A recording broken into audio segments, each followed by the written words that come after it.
On the runway of a New Zealand Air Force base, near Auckland, the America's Cup defenders, Emirates Team New Zealand, are testing their new yacht, a Land Yacht. Here is test day 1. Day 1, to be honest, it's about putting it together here and what we're doing. We've put it all together in the workshop, but bringing it together here. So when we're out on the lake, we've basically got nothing, we're on our own. So it's actually kind of neat to have to recreate ways to put the vehicle together. All those principles that we use when we're rigging our boat down at the beach, we're going to use the same principles here. Capsize the boat, put the wing in, bring it back upright, stabilise it, and then from there, basically she's ready to sheet on. Yeah, quite excited to say the least, but whilst exciting, you got to keep it chilled and keep a lid on it. Going to ease ourselves into it and just try and tick as many boxes off we can in the sort of about the hour window that we've got here out at Whenua. So looking forward to it. I'm ready, mate. We're good.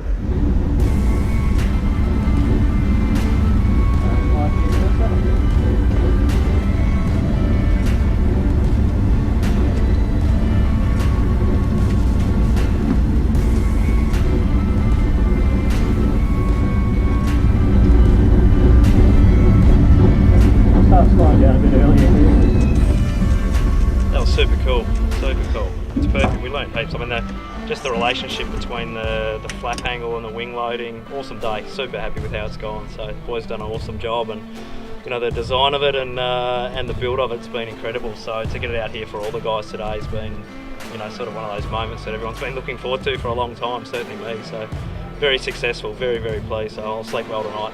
You want to put the wing right through the middle, just slowly.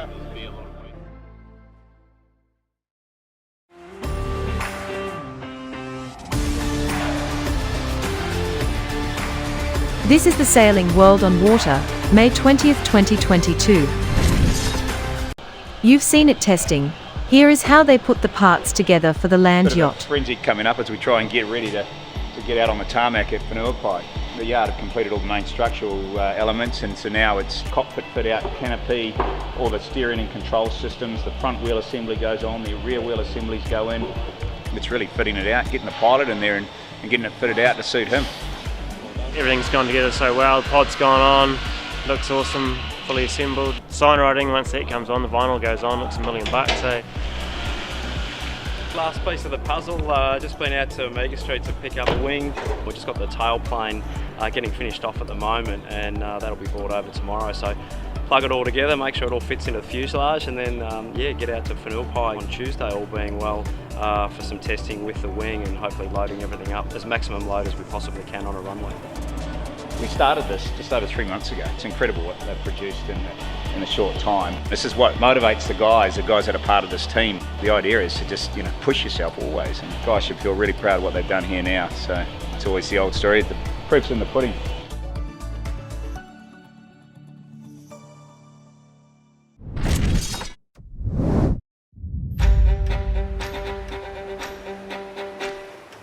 The 44 Cup is in Portugal, which is a favourite venue for their races.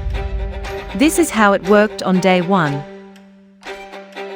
For the second event of the 2022 44 Cup, the high-performance RC44s are visiting one of the sailors' favourite venues, Cascais in Portugal.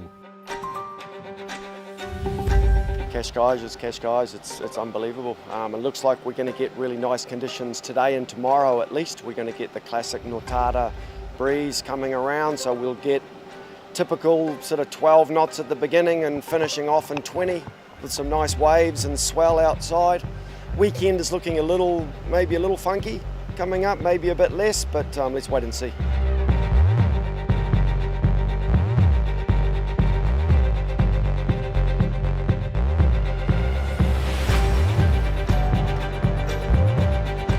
Day 1 of racing took place in classic Cascais conditions, with an Atlantic swell, brilliant sunshine and a moderate northwesterly breeze that was forecast to build, but in fact never did. In these fantastic conditions, remarkably it was Nico Poons, his Kiwi tactician Hamish Pepper, and the crew of Charisma who knocked it out of the park, winning 3 out of 3 races. It was a great day for us, obviously. You know, sometimes it just all comes together.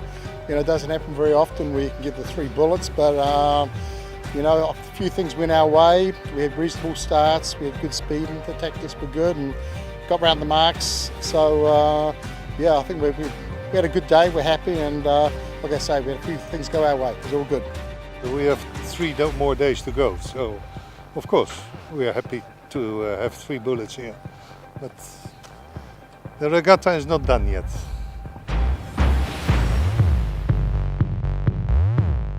Eagle Lars Searef also had a consistent day, and her scoreline of 3.42 left her in second place, with Team Aqua following a third, just ahead of Aleph Racing.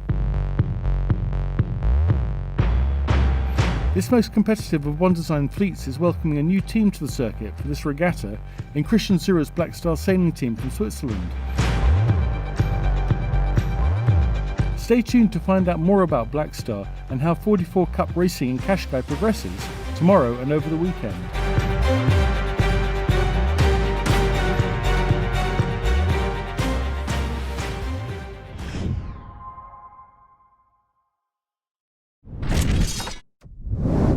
The Imocas were racing from France, round the Fastnet Rock of Ireland, and back to France. The Guyader Bermudes 1000. C'était le Vendee Globe. Là, ce sera ma première nuit en course en solitaire depuis 2 ans. C'est vrai que je suis super contente de retrouver mon bateau pour moi. Ah, si j'ai pas fait trop de bêtises, voilà, c'est vraiment ça le solitaire en fait. C'est un peu celui qui en fait le moins qui sort devant, donc potentiellement il n'y en a pas qu'à faire. Voilà, essayer de rendre une copie à peu près propre et essayer de naviguer aux avant-postes assez rapidement, même si le départ peut être un peu aléatoire. Essayer rapidement d'être devant. I mean, this is very different because, you know, everyone is here and they're together and there's a conviviality that we never had at the start of the Vende. So actually it's been really nice to be able to spend a bit more time with the other skippers and get to know them a bit more this time. Moi, je pense qu'on va vraiment s'amuser et puis c'est bien parce que avec nos bateaux on peut jouer aussi un peu parce qu'ils aiment bien les conditions légères. Donc c'est pas comme si c'était des conditions où les foilers allaient nous déposer et puis nous on était derrière. Donc là ouais on peut jouer, ça c'est plutôt sympa quoi.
The 52 Super Series has a big program for 2022. Here's their teaser. As the world's leading Grand Prix monohull circuit, the 52 Super Series celebrates its 10th anniversary in 2022, and it opens at a brand new venue, beautiful Bayona on the rugged Atlantic coast of Galicia up in northwest Spain. It's going to be all on from day one in Bayona. The action will be intense all the way through the season. We've got a new team in Team Vayu from Thailand who put a toe in the water at the Invitational in Puerto Portales in the summer. They raced in Menorca and they loved it so much doing the full circuit this year. And so the Abanca 52 Super Series Bayona Sailing Week, the first of 2 back-to-back Atlantic regattas, offers the promise of good winds out on the Atlantic and new challenges, but on shore a very warm welcome, all part of the appeal of coming to Galicia.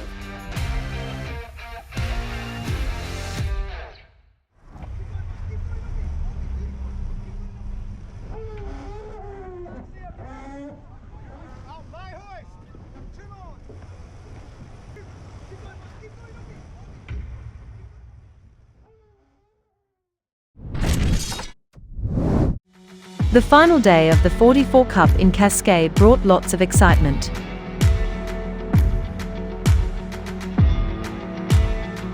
'44 Cup racing always seems to deliver a big final day, and in Cascais it was no exception today.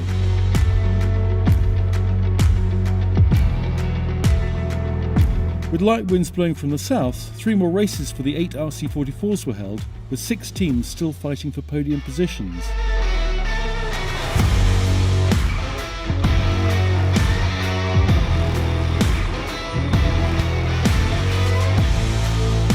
Team Aqua won the first race, followed by CREF.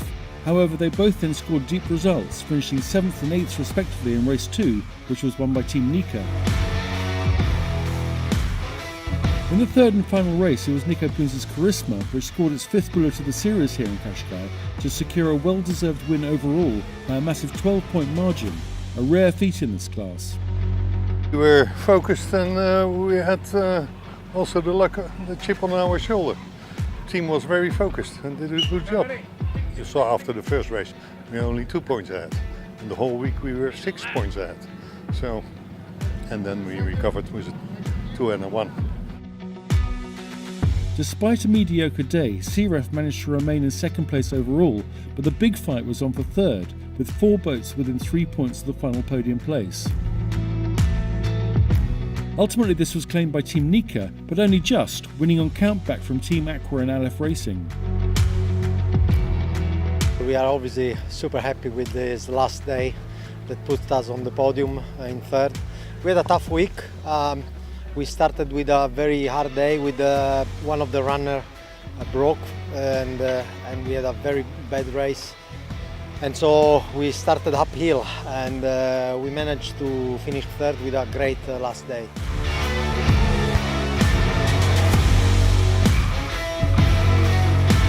The fleet now heads to Marstrand, Sweden for the third event of the 2022 44 Cup at the beginning of June. We'll see you then.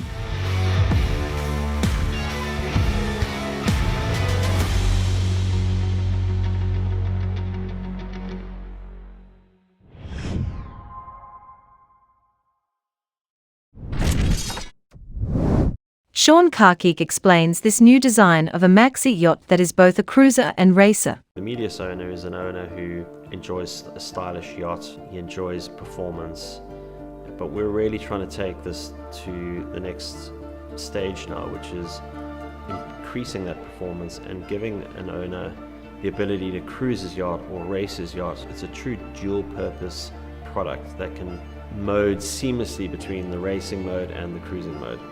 In terms of its quality of design, the level of styling and execution of the interior and the interior design is very much in the super yacht market. Emirates will be bringing the production in-house, and that's going to give the project a different setup in the sense that we'll be able to control and look at every single process from start to finish. We have a fantastic team of designers and engineers and craftsmen to create something truly exceptional. I want the owner to be excited to go and sail this boat every time they go out. Banque Populaire reports in during the Imoca race. Salut à tous, on est je sais plus quand on est, mardi matin ou mercredi matin, je sais pas. On est le matin en tout cas. On vient de passer le front froid et là on descend à 110 degrés du vent dans 25 nœuds vers le waypoint Gallimard. Ça va bien à bord de Banque Populaire. J'ai hâte que ça se calme pour pouvoir aller dormir un peu, éponger un peu l'eau dans le bateau. Ça a été un peu la guerre cette nuit avec le passage du front. Et là, là ça bombarde, ça va. On a Isabelle Josque juste devant nous. Et on a croisé Thomas Ruyant qui a eu un souci, qui a été obligé de s'arrêter. Un problème avec la barre de son bateau.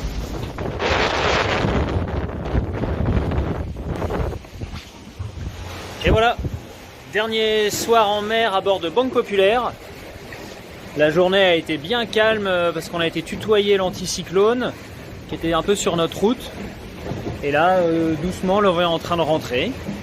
Donc c'est bien sympa, on est à un peu plus de 100 000 de l'arrivée, donc ça va faire une arrivée demain après-midi parce qu'on est tout au long voyage pour finir, mais bon voilà, sympa. On est avec Isabelle Joschke qui est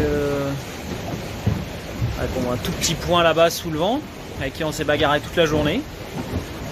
Et voilà, super journée où j'ai bien profité, c'était super sympa. C'était un peu calme, mais des belles journées à passer en mer, super sympa. Allez, bonne soirée. Apivia is in a strong position on the final night of the race. Yes, Charlie Dalen proved his sailing ability, and how good is his yacht Apivia? Une dizaine de nœuds là, tranquillement vers la ligne d'arrivée.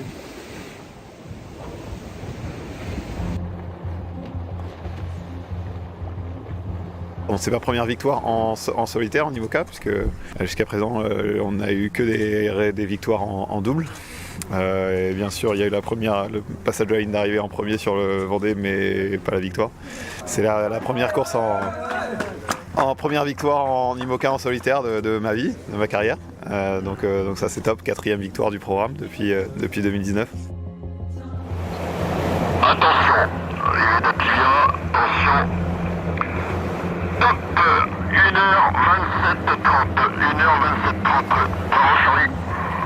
Il y a une belle bagarre avec Thomas et Jérémy, sur notamment la première nuit, et aussi Nicolas Lunven aussi qui était bien dans le coup là en début de course. Voilà, ça m'a rappelé un peu les années Figaro là, de se battre comme ça dans les zones de transition, à qui sortira plus vite qui récupérera le nouveau vent en premier.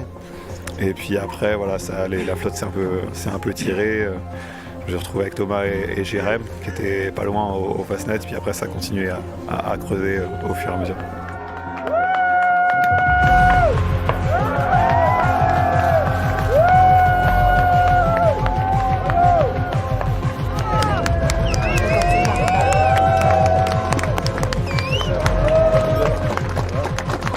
Dès la semaine prochaine, attaquer la préparation de la Vendée Arctique, puisqu'elle part dans moins d'un mois. Ça va être le plus gros morceau en termes d'engagement physique de l'année. C'est une course qui sera sûrement plus dure que la route du Rhum.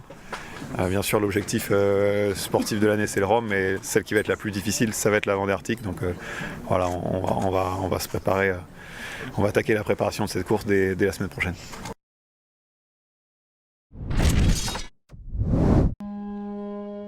This is how Emirates Team New Zealand name their Land Yacht.